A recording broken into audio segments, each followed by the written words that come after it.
আপনার জন্য কাজ করতে চাই। আমাদের কাজ করার সুযোগ দিতে হবে। আমার এখানে ওয়ার্ডের সংগ্রামী সভাপতি ববি হাসান ভাইকে নিয়ে একটা কথা বলছে। সে প্রথম আমাদের এলাকায় জুম্মার নামাজ আদায় করছে আল্লাহ করিম মসজিদে। আজকে সেই মসজিদের ভিতরে আমরা পিছনে ছিলাম। মুসল্লিদের সাথে আমাদের 13 আসনের যার হাতে দেশ নেয় তারেক রহমান ধানের শীষের প্রতীক দিছে, সাধারণ মুসল্লিদের সাথে সে মিশতে পারে নাই। এটা তো রাজনীতি নয় ভাই।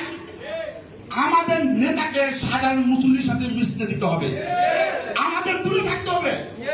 যখন সে রাজপথে কাজের জন্য নামবে, জনসংযোগ নামবে, তখন তাকে কাজ করার সুযোগ দিতে হবে, তাকে সামনে আগাতে হবে, আমাদের পাঁচ হাত পিছিয়ে হাঁটতে হবে। সে একটা দিনমজুর, একটা রিক্সাওয়ালা, একটা ব্যবসায়ী, একটা বাগান ব্যবসায়ী, একটা শিল্পপতির সাথে যদি সে মোলাকাত করতে পারে, মোলাকাত যদি তাকে করার সুযোগ থাকে, সে যদি সাধারণ মানুষের সাথে না মিশতে পারে, তাহলে ধানের শীষের ভোটটা সে কিভাবে চাপে? অর্থাৎ নেতৃবৃন্দ, আপনাদের সকলের খেয়াল রাখতে হবে, আমাদের সকলের তাকে সুযোগ করে দিতে হবে। এখন আমরা যদি সেলফি তোলার জন্য পাগল হয়ে যাই, তাকে সাধারণ মানুষের সাথে মিশতে না দেয়, তবে সে কিভাবে যাবে?